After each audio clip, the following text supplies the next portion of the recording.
I am unashamed. What about you?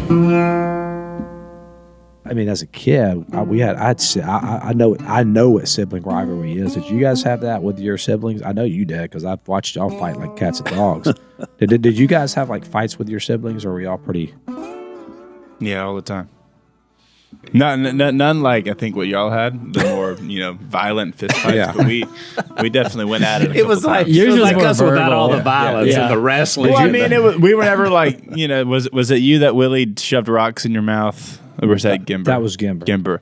But I experienced his abuse. Yeah, he just talked his brother into eating a plug of tobacco by telling him it was a brownie. Yeah. So we were more. We would wrestle, and it was more civilized. More civilized wrestling. It was not like civilized. Was there ever blows? Yeah. No. Y'all both are big boys. That could have got dangerous. Who Jase threw a I can't remember what Jase threw a something. I cannot remember what that story was, but it was a bunch of physical stuff, but never like any like violent. One time I took we were in the living room and I had a shotgun shell. That's what it was. It's the shotgun shell. I did it to Jase. And so it's a full shotgun shell. So they're heavy. Brass on one end. It's full of lead. Yeah. And I just lobbed it across the room. Now, I wasn't necessarily going for a headshot. I was just going for a body blow, but Jase moved at just the right time and it just hit him square in the top of the head. It busted his head up? Oh yeah. It was a bloody mess. Yeah. And I mean, I realized in the moment I shouldn't have done that. That was probably a bit harsh. And so Dad, he's thumping me or giving me a head swat or whatever. And I just thought that really describes our childhood. I mean, Jase just sit there. But y'all had some knockdown dragouts too, right? There was a lot of broken bones. I remember, I kind of remember Willie and Jase getting in a bunch of fights, and they fought the most. And Willie always I was sort of losing the fight. I was sort of the Machiavellian, like I was the puppet master. Directing all the. Well, we talked about the pattern of sin, and so I think the way that worked, my experience of that was I would come in as a cousin, and then Willie was mainly my tormentor. But it's cause hurt people, right? Yeah. So your dad, he had to have someone before Jeff came on. Your dad had trauma issues, right? Yeah, because he was the youngest up until for a while. Yeah. But y'all probably didn't have that because of your mom's influence and the other side, because the Howards are very we didn't really have young. that. I think because of just how relaxed my mom is. Yeah, so exactly. she kind of smooths that out, and because I had sisters close to my age, so it wasn't like a rivalry kind of thing. Right. Like Will was so much younger than me that it wasn't really a thing. Yeah, that's what. Well, me and Grant, we had a little bit of a rivalry, but I was 6 years older, so I was physically dominant. Mm-hmm.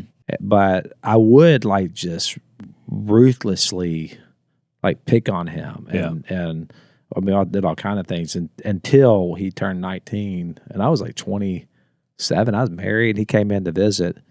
And he'd had enough. Well, he started wrestling with me, and I'm like, I'm just going to wrap this kid up like I've always done. And I was like, oh, I think the testosterone has finally happened in his life, and I was I could not subdue him, and it was then I was like, okay, we're done. We're adults now. We're done. No more, no more of that. But the sibling rivalry is a real thing. I'm right at that point with Will that. I'm sizing him up. I'm like, I don't know. I wouldn't mess with Will anymore. Take on Bobby. I mean, I know I'm faster, but there's a lot more power behind him. If he caught you just wrong. I know. If he catches me, I think I'm done. Do you think if Will sat on you, do you think you could get up, or do you think you would? I see. That's what I'm saying. I think on level ground, I think I'm faster and can avoid. But if he catches me, it gets me down. You can't grapple. We can't grapple. If it goes to the ground, I'm screwed. Well, you've done a little jujitsu with his. Yes, it was quite interesting. I don't love the grappling. I respect it, but it's not my. How much does strength overcome? Not as much as you would think. So much of it more is technique than I would have realized. Because plus in jiu-jitsu, if you go so hard so quickly, you just get gassed. Yeah.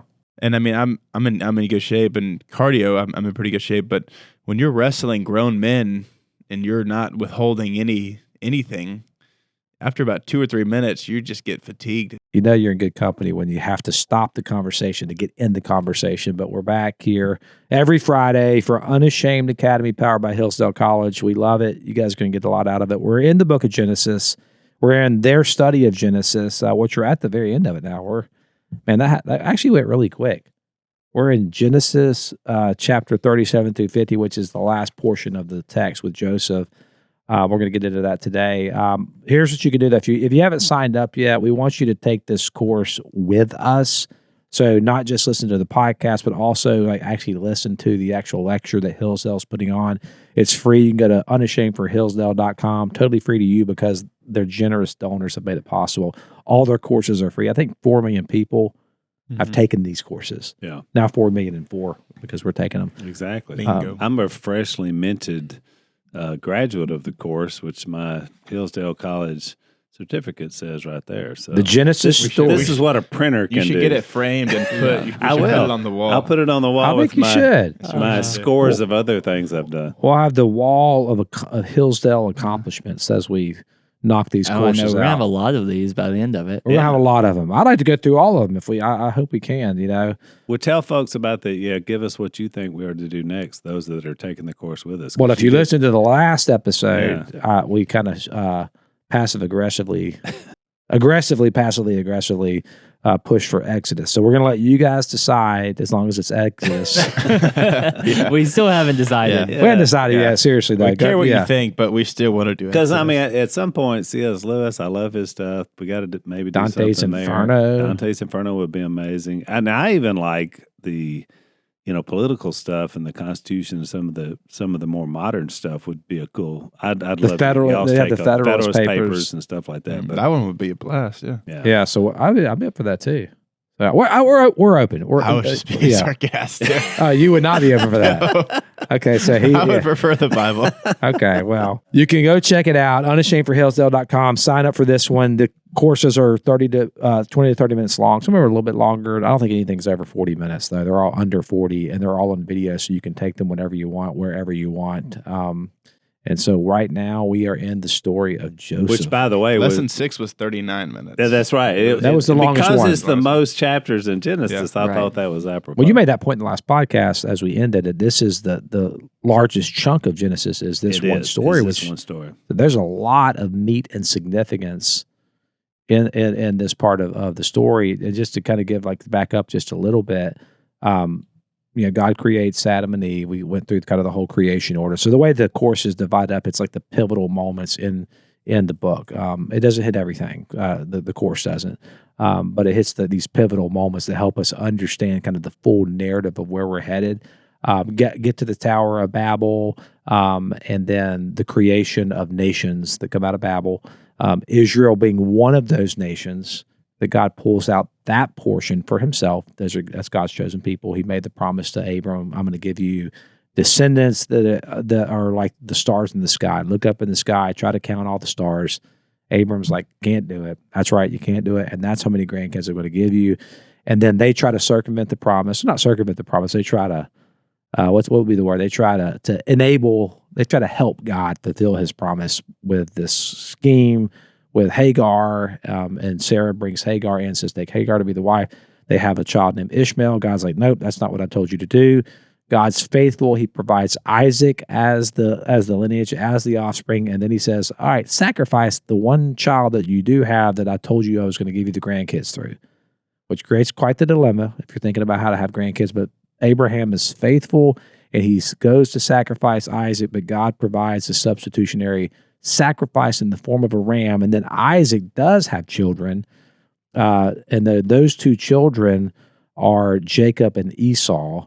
And now we've talked about that in the last podcast, and now we're on to Jacob. And now Jacob is going to have his own lineage and his own sons. He has sons. 12 sons, which later in our storyline will become the 12 tribes of Israel.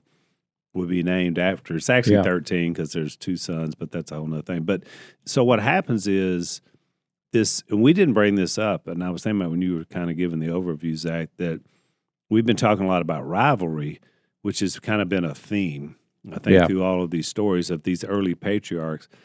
But that's almost like that's a carryover from the curse of the very first family, because you remember the first time we see vengeance and violence was over brother rivalry with Cain and Abel, which he didn't talk about that in the lecture of that study, but really that's where it starts, right? Because one is making a sacrifice and the other one's like, I don't like that sacrifice. And so think about it, he winds up killing his brother over what he was offering to God because of jealousy. And so it's almost like that early curse that comes about because of sin now is sort of a thread line through all of this rivalry stuff about it's got to be my way, there's jealousy, and it may come out in the wife, it may come out in me, it comes out in someone else. And I don't know about y'all, but I don't want to rank sin, but jealousy is the one to me that in a family relationship and in a family setting is the most destructive. It's one of the hardest things to I overcome agree. is jealousy because it's like, what are you going to do with it? Like it's something is actual and it's real. And yet at the same time, what can I do to fix that? Right. Because you're jealous of what I have or what I did. So our story then, just to advance where we're headed, is now we have 12 sons. And favoritism is all over the place. So reminder, go to unashamedforhillsdale.com. This is a free course that we have taken, and it's very, very good. So I want you to take it with us. This is about 12 sons. And favoritism's all over the place. And we know that from the previous story. If you've been following us, you know that, Jacob had the favorite wife who then had the favorite sons. And they just happened to be the youngest. And so all this is going on throughout the process of their growing up. And it's really amazing because when we come into Genesis 37, which Dr. Jackson does, all of a sudden Joseph's just 17 years old. So we don't get any other background, later, a little bit later, the next chapter, we learn a little bit about Judah and some of his issues. But we just get this, okay, now they're all grown for the most part because he's one of the younger too, right? Which would mean Benjamin's even younger than 17. Mm-hmm. And we see him emerge as some sort of uniquely gifted kid. And, it all depends on your take, how you read this. I mean, and he brings that out. He said, was he arrogant or was he ignorant? Yeah, was he just... I don't think that's the word to use, but that's what I've always thought. Right. In other words, did he know he was under his brother's skin? Or was he just like saying, dudes, I had this dream and you got to hear it, Everybody was bowing down. All of a sudden it's like, wait a minute, you little punk. And then the other thing was, unfortunately for him, and Dr. Jackson brings this out, he was kind of like the spy called upon by Jacob to keep an eye on the brothers. I mean, which if you're already got issues with your brothers, if you're the dedicated snitch, that's only going to make things worse. Right. But if you're a loving father, and then I want you to hear this, if you're a loving father, you young guys need to know this. You want a snitch. You need a snitch. There's got to be one. Yeah, There's got to be a snitch. So I got Fred is the snitch in my family. But Fred... Favorite Fred is the snitch. Favorite Fred the snitch. Favorite Fred the snitch is the snitch. Yeah. And when we went on vacation a few months back to 30A, your neck of the woods. That you love so much. No. Yeah. Don't get him started. Don't get me started on that. I felt bad about ripping the whole thing. I felt like your dad does development down there. But no, it's, anyways. So Fred... He's unashamed about it. Yeah. So Fred has gone, he's 14 now. So he goes off and finds friends at the beach. So now the tables have turned, and literally without me even asking for it, Max, who's in college, my married daughter Layla, and her husband Dawson, who are married and on their own, they go and spy on him to report back to me. I was like, you got to have spies. We are just seeing this passage play out. We're seeing it on the beach at 30A. Yeah. And by the way, in our family, when I started my double secret lifestyle as a prodigal, because I did all of it at home, Jase was the snitch in my family about me. The problem was I was such a good Jacob, I was such a good deceiver that they didn't believe him. They didn't believe it. So it's really bad when you're the snitch. They got the wrong snitch. He doesn't have the personality of a snitch. No, he does not. You just want him to be wrong. And so then he got super angry, and it took him years to get over it, both with me and my parents, because they wouldn't believe him. And I admit, he was telling the truth. but I would beat him up for being a snitch. So he was getting beaten for telling the truth. He didn't even and get. no one believed him. He didn't even get the favoritism. No, he's he got nothing. He's angling for the Which favorite. now you but he's understand not Jase's getting it. personality. Does that not help you funny. all a little bit? Yeah, That is funny. yeah. My take on Joseph after reading the chorus and reading through it again, it's more like socially awkward. Like he doesn't really. It doesn't seem to me like he knows really what's going on in any circumstance. Like he doesn't really know how the brothers are going to react. He gets in the situation with Potiphar's wife, which is like he didn't really seem to know what was going to happen until he got in there with the dreams later and with Potiphar. He's kind of just doing his thing, experiencing this, and this stuff keeps happening all the way up till the end where he has his brothers come in and he doesn't know what to do in that situation the entire time. That's a good point. I hadn't thought about that. That his naivety really is kind of out front with him. Yeah. And he typically does what he thinks is the right thing to do. Right. It's without not everything about the consequences. right. It's not like That's a good point. not intelligent. It's just like he doesn't really know how other people are perceiving him. Maybe Yeah, what's socially awkward What's is the a good term word. now? Neurodivergent. Yeah. Maybe it's like a. Yeah. I don't know. That's I feel like with his coat, I feel like there was maybe a little bit of that younger brother kind of an annoyance that maybe he knew that was probably going to get under their skin. I mean, that's kind of a pretty ostentatious like display, a coat of many colors to say that you're my Yeah, favorite. And then you're not having to work, and Yeah. then you're going to report back, and then you're speaking illy of them, which is what it says. And then, hey, I had this dream, and you were all bowing down to me. So I feel like there's probably a little bit of that. No, Well, so that was the take that Dr. Jackson talked about, is that Joseph didn't say that the interpretation from Joseph wasn't that they were bowing down. The brothers made that interpretation. Yeah. Joseph didn't say. Because he didn't really understand He what didn't it was. understand what it was. It was the brothers who said, oh, we're expect bowing us to down. bow? But it was actually a correct interpretation. It was was. correct. Out. It was correct, but it wasn't Joseph who made that interpretation And in the then beginning. Dr. Jackson makes the point he doesn't realize it till the very Till end of the later, story. Yeah, right. yeah, yeah. Well, and I always thought when I've taught this before, especially to kids or at camp, I always said that this was Joseph's letter jacket of the moment. Y'all remember, I don't know if letter jackets are even a thing anymore, but when I was in high school, that was the big deal. If you had the letter jacket, and the more like patches Pins on there and- and yeah, pins, pins and patches. the bigger deal you were. And so, and then you wouldn't wear them. You'd give them to your girlfriend to wear it, to say, hey, not only am I a big deal, but look, she's wearing my jacket. Yeah. And so I always made that link like you did, that there was something about the jacket. There was something about saying, hey guys, just not me anything here, but I'm wearing the He's like puffing the exactly, shrugging the shoulder. And I could pop be up- wrong. It may Popping the not- collar. yeah. It may totally have nothing to do with You that. think he popped the collar?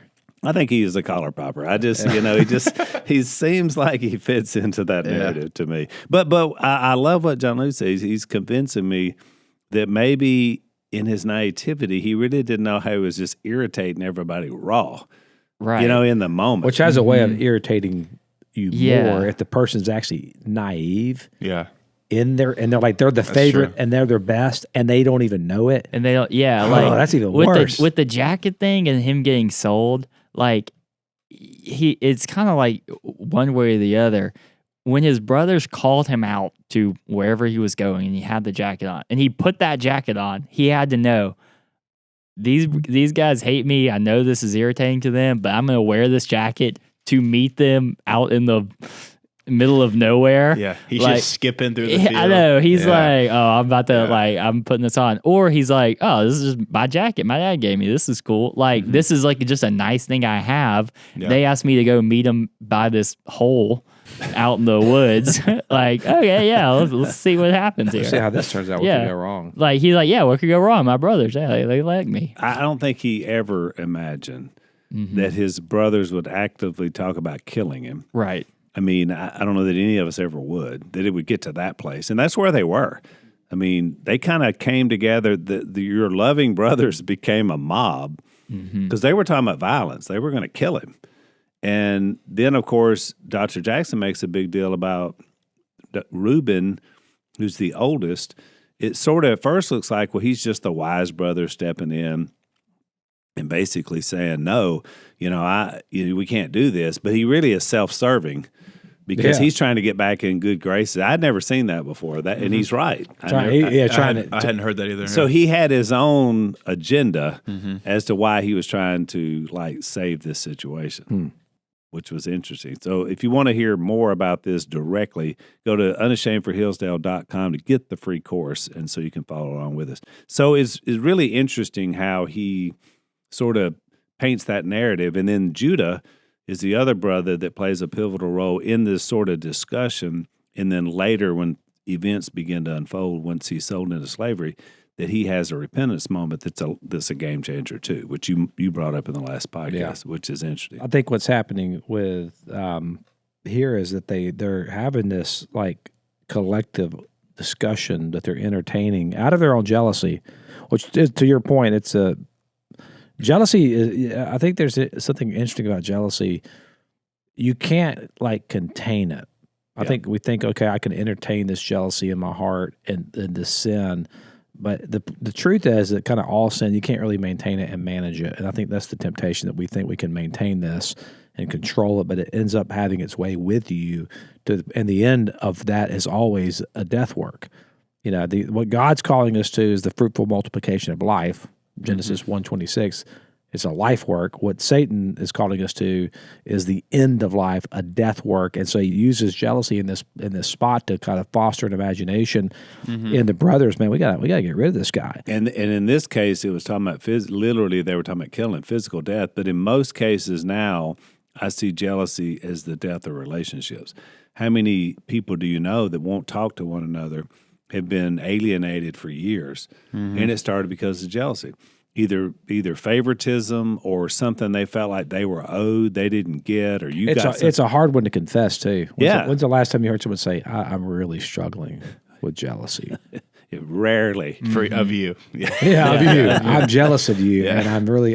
That's an awkward one. Said to no one. Yeah, I mean that's. But it's sad because I think it's the root of all kind of issues. It was the root of the issue with Cain and Abel. He was jealous of Abel's offering, and of his heart. It was like, man, I don't have that, and it made him angry. Well, and think about the brothers' perspective of what they were about to do before they wound up selling him into slavery, which is still super bad, obviously, right? But what they were willing to do to their own dad. Yeah, I mean, to let him think he was dead. Right. So even though they didn't kill him, the pain of that was still there. I mean, Jacob thought he was dead. Thought he was dead. How do you guys think that they take Joseph, they don't kill him, instead they sell him into slavery, and on some level, I bet they were thinking, okay, we didn't kill our brother, but they did see their father just mourning, and who, by the way, refused to be consoled. In that consoled, what is that? What's the word I'm looking for? Consoled. Yeah, consoled. Yeah, who refused to be consoled. How do you think they thought when they're looking at Jacob and he's just like, no, I'm not going to be comforted. I mean, think about it. Oh yeah, no, they're probably like, yeah, that was too far. I mean, Jacob never gets over it. Never. He's still, even 20 years later, when they go to Egypt, Jacob is still not over it, and that's the whole reason they did the next thing, which was go and get the son and bring him back, because he's still in mourning. Yeah. And I'd say, I bet out of 10 brothers that some of them felt bad about it, and some of them said, see, that's why we did it. Yeah. Well, Reuben wasn't even there when he was sold into slavery. Yeah. Because Reuben had He left. thought they really had killed him. Yeah. Yeah. Because he came back and the cistern, Joseph wasn't in the cistern. And then, so that's another kind of key detail that's interesting. It's that Reuben actually wasn't there when Joseph was. Do you think? sold. What do you think he thought? Because that was Judah's idea, right? Wasn't he the one that said, let's sell him into slavery? Yeah. Judah was the one. What she probably thought was like a compromise. It's a compromise. Yeah. Like, hey, we're not going to kill him, We don't kill him, but he also gets rid of him. Yeah. One of my favorite points, and this wasn't in this study, but because I've never thought about this, it's really interesting if you think about it. So, because you're reading this story, right, and there are things that you know that at the time Joseph doesn't know. So, if you were to guess, what is something that we know that at this point Joseph doesn't know? At this point in the story? At this point in the story. What do you know as the reader that Joseph doesn't know? Are you talking about the point at which he's cast into slavery? Mm-hmm.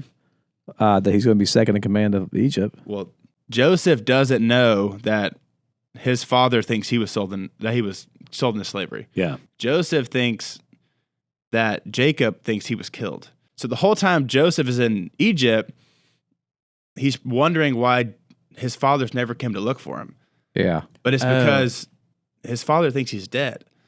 So he doesn't know that. He doesn't know that. Oh, yeah. So I'm saying you're reading this thing and like, oh, Jacob thinks Joseph is dead, but Joseph is thinking, I'm just sold into slavery.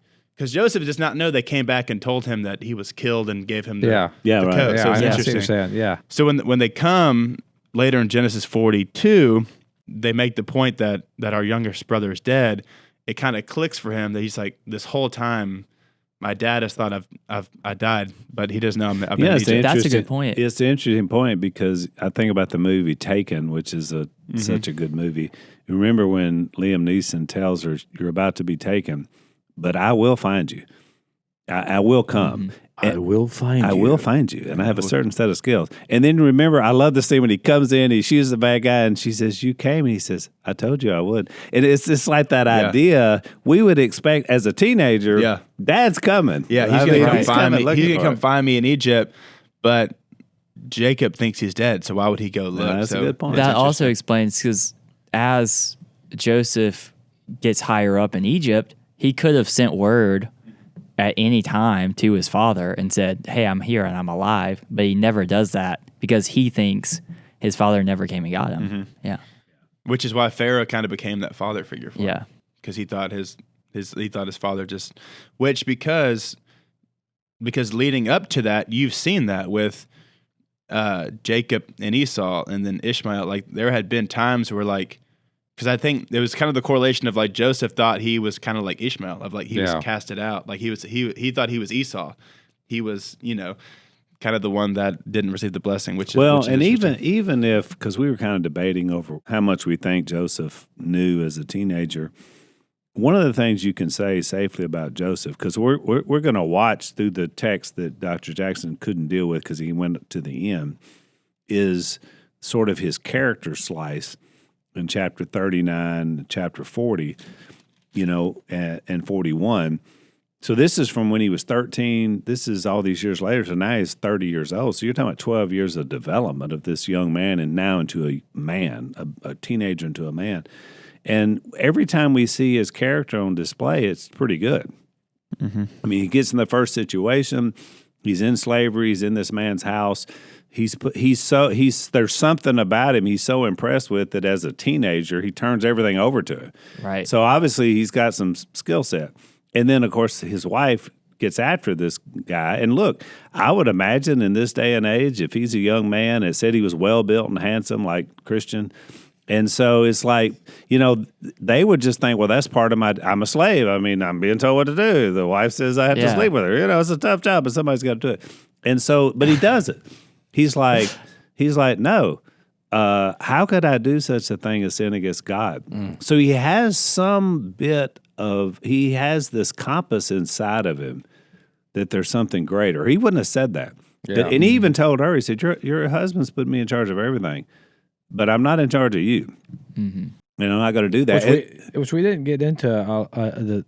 Dr. Jackson doesn't get into this portion of the story. Right. But it is interesting, as you were saying that, I was thinking of Joseph's narrative. It follows an arc that is like literally the arc of the Bible. It's the arc of Genesis where you have creation. Everything is good. So in Joseph's story, he's the favorite son. Everything is good. He's got the coat of many colors. Then you have the fall, Genesis 3, where man falls. They eat from the tree of the garden. And then they're in the fall in Joseph's story is being sold into slavery. And then obviously the part of the slavery when he's in Egypt under Pharaoh. Then there's the redemption, right, that happens, which is him being put up in the second command of the entire country. And then there's the restoration that happens with the brothers. And so you see, and then there's another one called consummation that comes at the end. But you think about interpreting the Bible through creation, fall, redemption, restoration, consummation, or another word for that is glorification. But that you're seeing that in Joseph's story. Joseph's story really here we see 4 parts of it. We see the good. Everything's good. He's favorite Joseph, just like favorite Fred. He gets sold into slavery, and then he winds up in Egypt, second in command, which is where a lot of the chunk of this lecture led up into.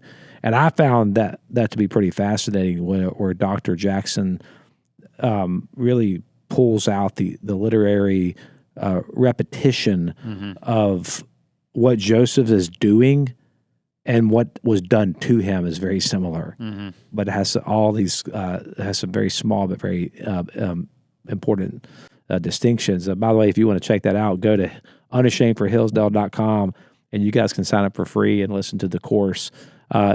Take it with us, and you can kind of hear his points on that. But I don't know, did that kind of overlay resonate with any of you guys as well? Oh, it was the way he was correlating, like when the brother showed up, and you brought it up earlier with the spies, and how he called them spies, kind of as a callback to that's what he used to do to them. Yeah.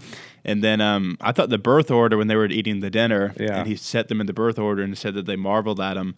I thought that was a crazy kind of call back to that. And let's start with the first one. So the first spies? one, unpack that again. So because what happened in the first time is that we talked about that he was the spy, and then when they come to Egypt and he realizes who they are, he's like, oh my gosh, these are my brothers. Like they realize who these are the people that put me into slavery. They don't recognize him yet, right? And so that's when he makes the accusation. Yes, that's Genesis 42. 42, I guess we can do 8. It says, although Joseph recognized his brothers, they did not recognize him, and he remembered the dreams that he had about them many years before, and he said to them, you are spies, you have come to see how vulnerable our land is, how vulnerable our land has become.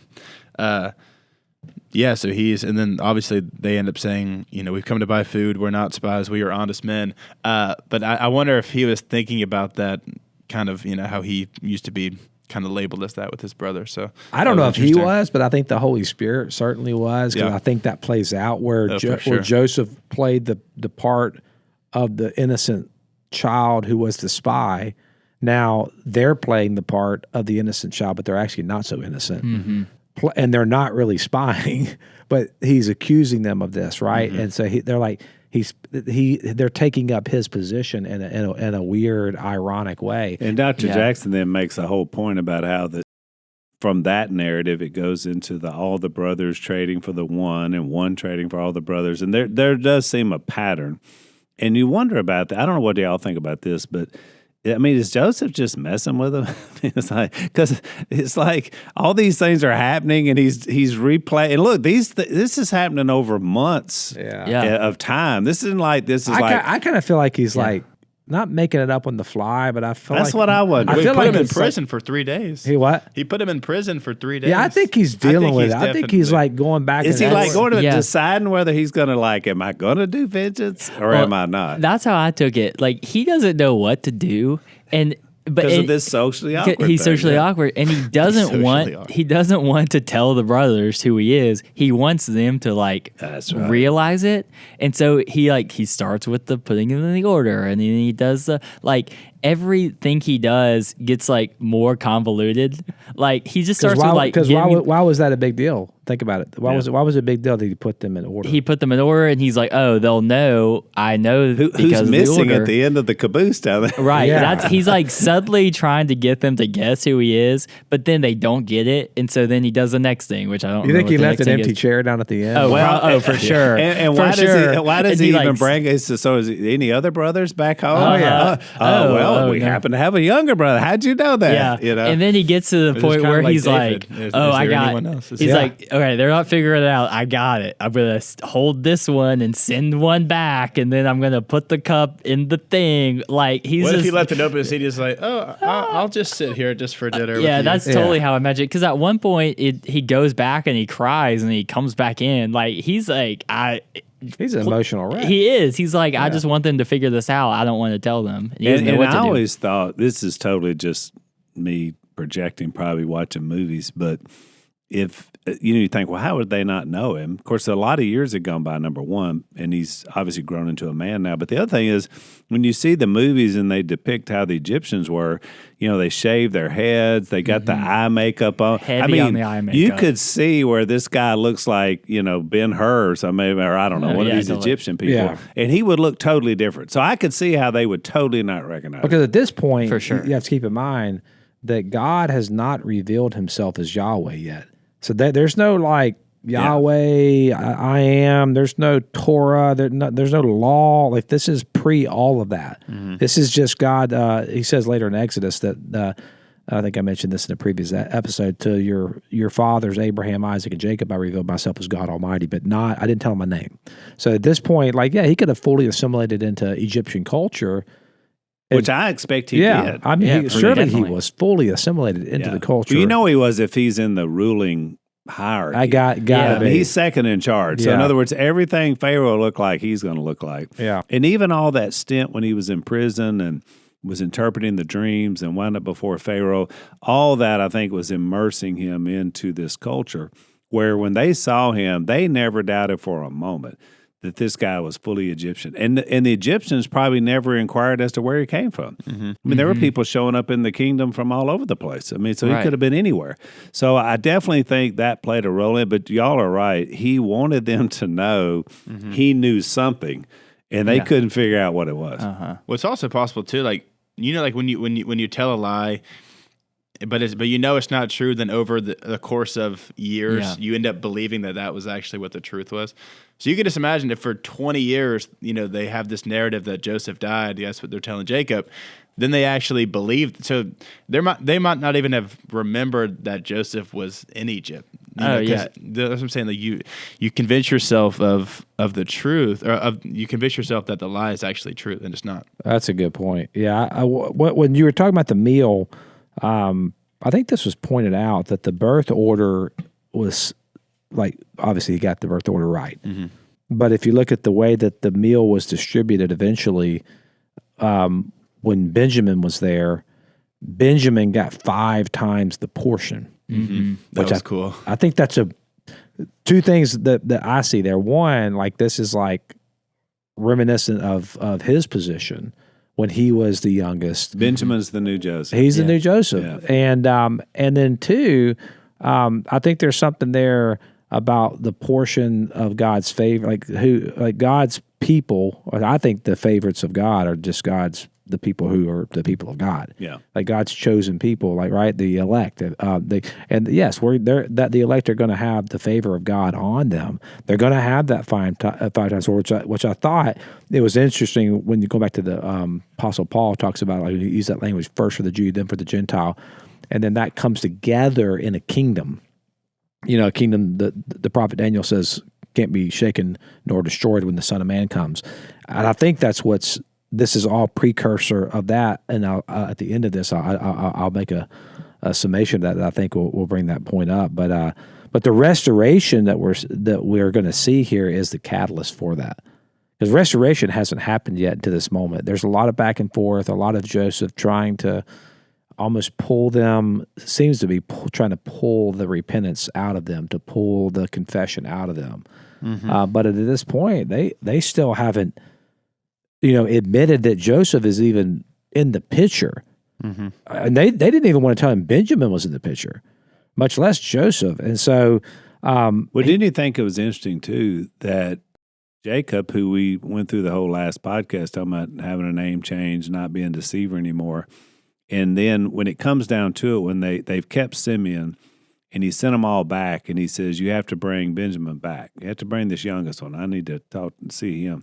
And Jacob said, why did you even tell him there was a younger brother? Yeah. In other words, he went back to the old roots, right? It's like, why did you have to say that? They didn't even know this. Don't you know how we scheme around here? Exactly. We Don't you know Yeah. that's where we are? And so it's really interesting because then when you go back, you realize that out of desperation, they had to go back. They're all starving to death. Yeah, There's a huge they had famine. to. So out of desperation, even our deceit won't work, which is very powerful. So if you want to watch this with us, go to unashamedforhillsdale.com.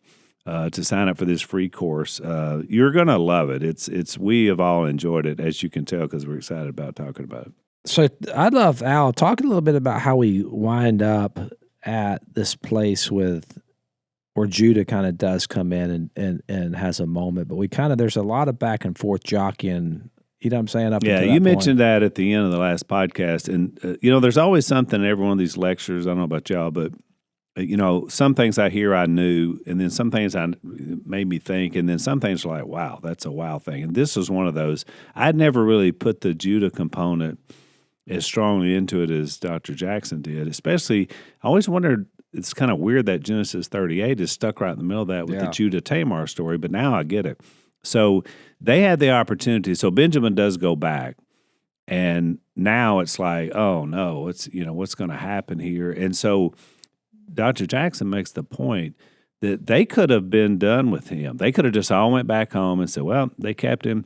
Your favorite son's a thief. Because they could have just so interesting. Yeah, they could have just bought it at face value and said, you know what, he's a thief. They had a better excuse the second time around. That's right.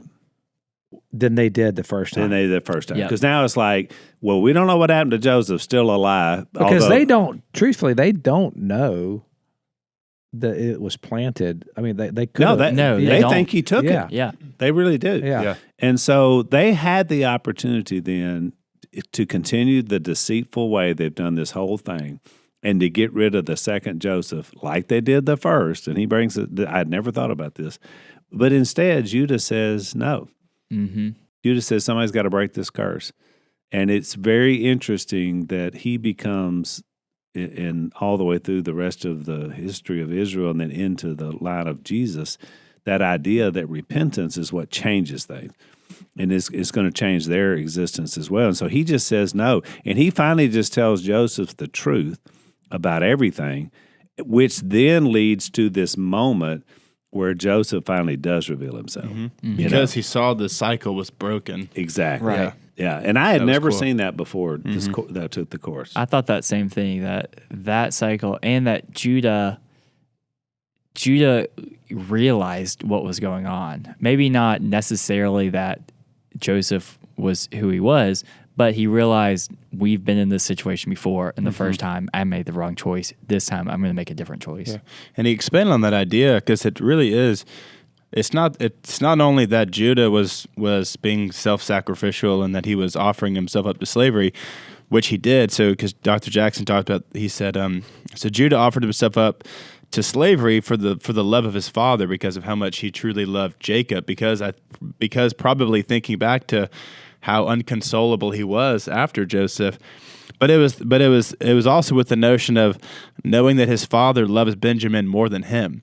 So it's you're self-sacrificially giving yourself up to slavery because of the love you have for your father, yet while knowing he loves his other son more than you. Which is like, there's so many nuances there that are fascinating that he really broke down. And I couldn't help but think about the Jesus narrative of coming to earth to die for all of humanity, because God loved humanity so much, of which Jesus was a part of creating, that he would send a part of himself here to become a human being and to die for. I mean, it spoke straight to me. I was like, that's exactly. Well, there's a seed here. There's a seed right here in this text with Judah and his repentance and his essentially coming to the honesty and a true repentance and confession. Yep. To Joseph for what happened. And that's the moment, by the way, where there's the restoration. Directly after this is when you have the restoration of the family and the restoration of Jacob's sons and Jacob and they're all, and you do see a beautiful picture, right? And so the significance of this, though, is that this is really the first mention of Judah in the Bible. This story of Jacob the story of the sons and Joseph. And now you see Judah's fully restored. But when you get to the end of the Bible, in Revelation 5, one of my favorite texts in the whole Bible is this scene that John the Revelator is having this image of this scroll that he wants to look inside of. we need to know what's inside this scroll, because we can't get inside of this scroll, then we're all pretty much doomed. And the problem is in Revelation 5 is that as he's looking around, there's like this realization that actually you have to have a certain worthiness to be able to open the scroll. And he looks around, he's like, there's nobody worthy. Like nobody is worthy enough to open this scroll. And so he begins to weep out of desperation, going back to this idea of desperation. So he's weeping out of desperation, which is exactly where these brothers are at. They're in desperation. John on the Isle of Patmos is weeping in desperation because no one is able to open the scroll. Who is worthy to open the scroll and break its seal? And he saw a mighty angel who says this, and no one in heaven or on earth or under the earth was able to open the scroll or to even look into it. I began to weep loudly because no one was found worthy to open the scroll or to look into it. And one of the elders said to me, I love this, weep no more. Behold, the Lion of the tribe of Judah, referencing all the way back to this moment. There is going to be a lion that is going to come out of that guy right there, Judah, the one who repented in this moment. Out of his offspring will come a lion, the root of David. So then David's mentioned as well, who has conquered so that he can open the scroll and its 7 seals. And then when the best part of this is that when you get that image in your mind of this lion from the tribe of Judah, the first thing I think of, because I've seen Narnia, is Aslan. And Aslan, you don't mess with that dude. He shows up, it's going to get scorched earth because the lion is here. You just don't play around with lions because they'll eat you and kill you. So whatever picture that you have in your mind, it should be a picture of sovereignty and power. But when John turns to look at this lion, this is what it says. And between the throne of the 4 living creatures and among the elders, I saw a lamb. Think about that. A lamb standing as though it had been slain. And so he says, look at the lion, but when he turns to look at the lion, he actually sees a lamb that had been slain, but he was standing, so he had resurrected. So you're seeing like this full picture of what God's accomplishing in human history. And so the significance of this moment, the significance of Judah, cannot be overestimated, in my opinion. Have you seen that perspective picture where you look at it and it looks like a lion, then you turn your head a little bit and it turns into the lamb? I think about the exact same thing you were doing there. I want to read this text in our last few minutes here because it's so powerful. This is Genesis 45:3. Joseph said to his brothers, I am Joseph. He just can't hold it anymore, And he's moved, to John Luke's point earlier, by this repentant act. That's what moves Joseph to finally say it. And then look at his first question: is my father still living? Because they've been doing this cat and mouse back and forth, and he hadn't even been able to ask about the dad. He's acting like he didn't know who they are. But his brothers were not able to answer to him because they were terrified at his presence. Can you imagine this moment? You talk about a moment. Mm-hmm. All of a sudden, the reveal is here. This is the one we sold into slavery. And now they've had all this back and forth and all this. They have no idea this is Joseph. No. Joseph says to his brothers, and I love this, isn't this just exactly what happened with his dad and Esau? Come close to me. When they had done so, he said, I am your brother, Joseph, the one you sold into Egypt. And now do not be distressed and do not be angry with yourselves for selling me here, because it was to save lives that God sent me ahead of you. For 2 years now there's been a famine in the land, and for the next 5 years there will not be plowing and reaping, but God sent me ahead of you to preserve for you a remnant on earth and to save your lives by great deliverance. So the idea was, I was put here to sustain even you. And he realizes this in the moment. I don't think he knew this until the moment. He puts it all together, but it's a moment of forgiveness rather than vengeance that changes everything. Do you guys remember what the call of and the purpose of man was in Genesis 1:26? Let us make man in our image. Yeah, and then once he made them, what did he tell them to do? Go forth, be fruitful, and multiply, and subdue the earth and fill it. Mm-hmm. Yeah. And then, so think about that as we close here, and why this matters to the story of Joseph, because that was what God told man to do. Be fruitful, multiply, fill the earth. And then you have in Genesis 9, when after he floods the earth, he tells Noah and those guys, be fruitful and multiply and fill the earth. And then you get the story of Joseph. Well, then you get to the book of Exodus, and listen to the way Exodus starts. It gives all the names of the sons of Israel who came to Egypt with Jacob. The story we just told you. This is how Exodus starts. I love this. This is why I want to do Exodus next. But you get to vote. But you get to vote. Put your votes in. And then Joseph was already in Egypt because of why. Verse 6, then Joseph died, and then all of his brothers of that generation. But the people of Israel, listen to what they did.